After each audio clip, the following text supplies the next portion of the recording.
Boa noite mais uma vez. Estamos aí de volta, dando continuidade à nossa terceira aula, parte 2, onde estaremos tratando aí especificamente do segundo livro das Crônicas, inserido no módulo da instituição FIGHT, página 35 a 41. Fazendo novamente a leitura da introdução que vai servir para os dois livros que nós estamos estudando. Os livros de Reis foram escritos antes do cativeiro e os de Crônicas depois desse acontecimento. Primeiro livro das Crônicas, capítulo 6, verso 15.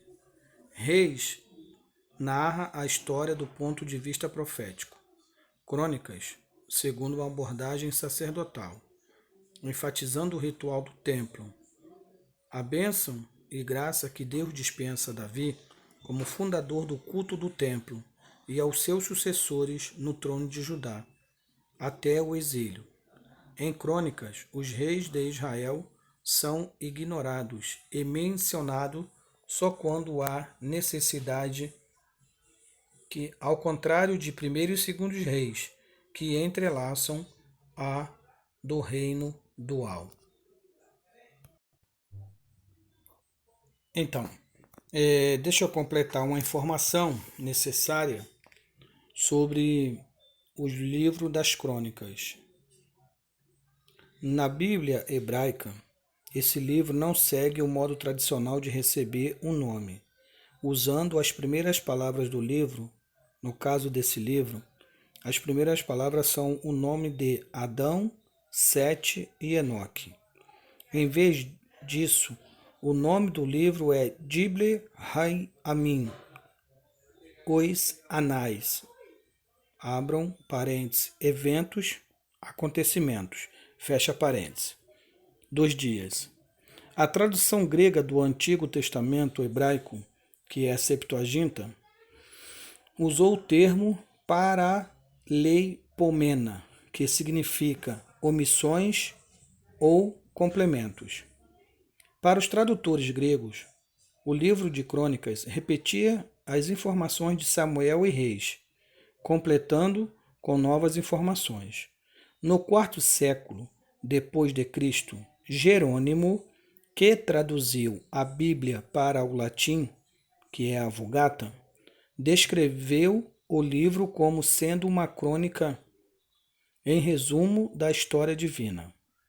A partir dessa descrição, o reformador e tradutor alemão Martinho Lutero usou o título de Crônicas no século XVI.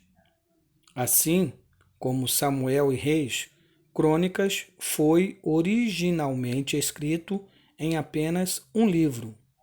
Quando os tradutores judeus fizeram a tradução grega da Bíblia hebraica, que é a Septuaginta, o livro ficou extenso demais para ajustar-se em um rolo.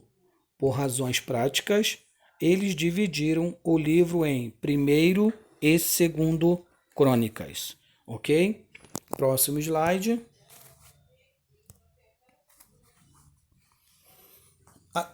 Qual seria um assunto muito que importante no livro de segundo Crônicas?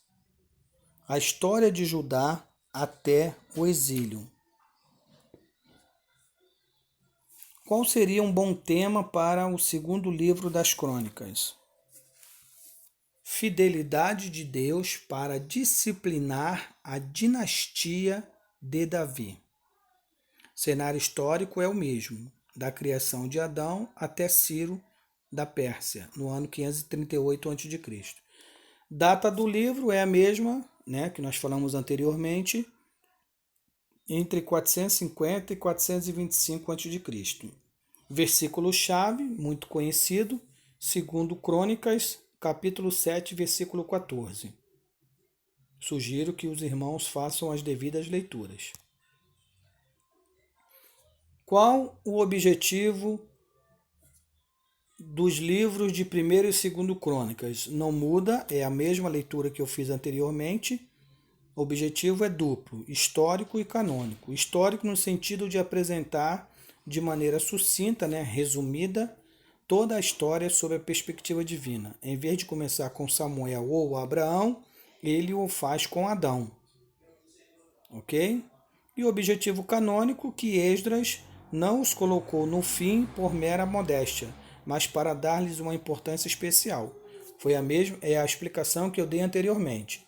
O livro ele está no final, no cânon hebraico, porque tem uma importância muito especial para mostrar a genealogia, para que os descendentes levitas e sacerdotais pudessem trabalhar na reforma religiosa e assumir as suas funções no templo.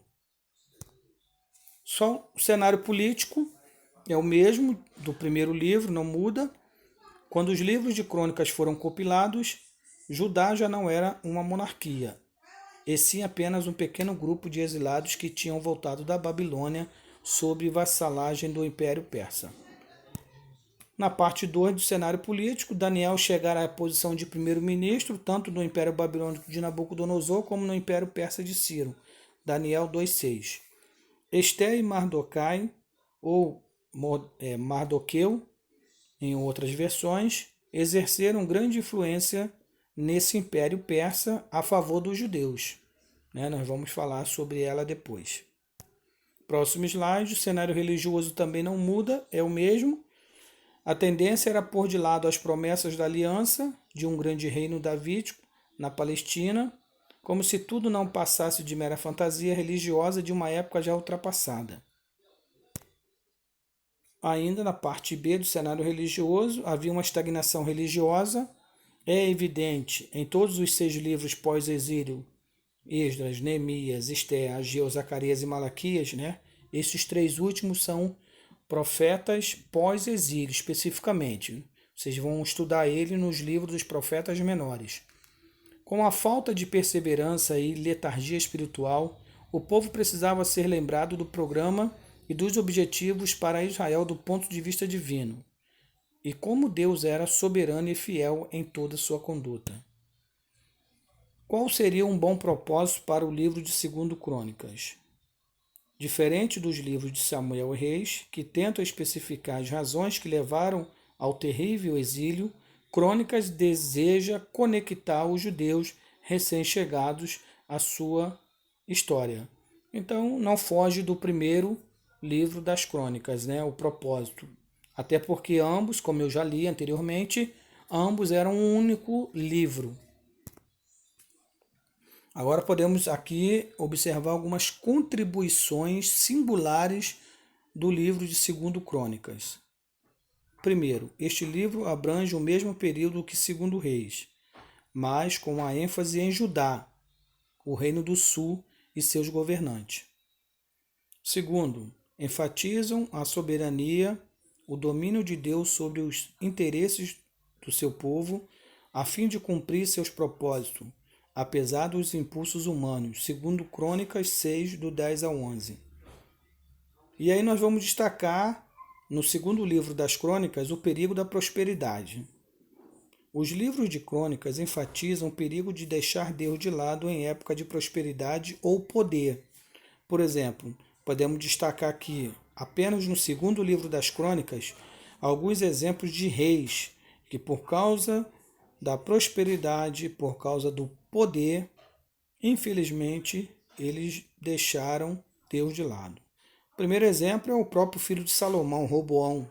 2 Crônicas 12, o rei Asa, Josafá, Jeorão, Amazias, Uzias e Ezequias, todos com referências de acordo com o que está no slide, sugestão para leituras, para que os irmãos possam ler e ficarem atentos a esse grande perigo que também ele continua ainda nos rondando, ainda hoje.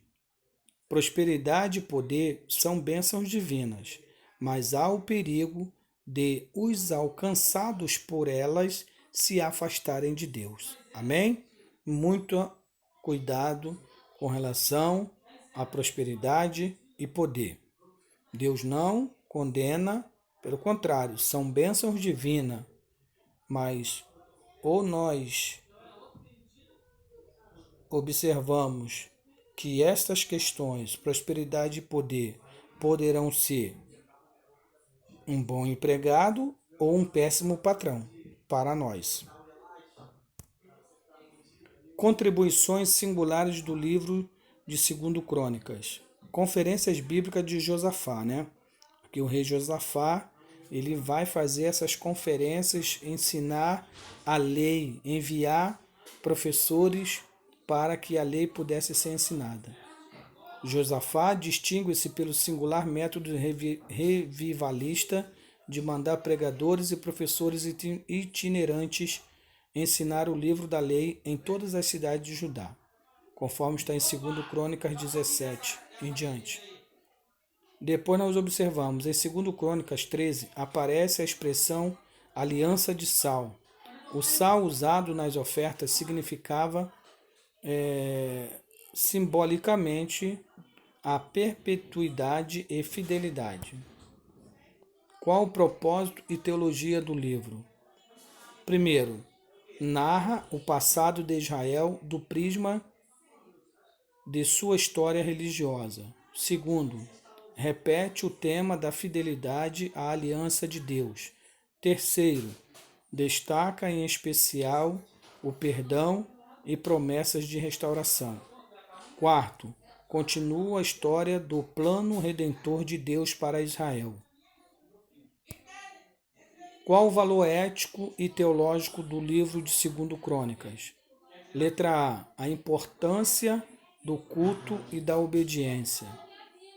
O pecado é coisa séria, traz consequências e é punido por Deus. E, para encerrar, nós temos aí o esboço, o resumo do livro de 2 Crônicas. Do capítulo 1 ao 9, a glória do reinado de Salomão, está entre o ano 970 e 931. Do capítulo 10 ao 12, Roboão, que é o seu filho, sucessor, rei de Judá, 931 a 913 a.C. E a partir do capítulo 13 até o capítulo 28, encontramos aí uma relação de reis, seus reinados e datas aproximadas. E por fim, no capítulo 29 ao 32, Ezequias, rei de Judá, né? Aproximadamente do ano 716 a 687, né? Então observamos que a importância desses dois livros para que nós possamos compreender melhor a história de Israel. Deus nos abençoe. Então encerramos aqui a segunda parte da terceira aula de hoje.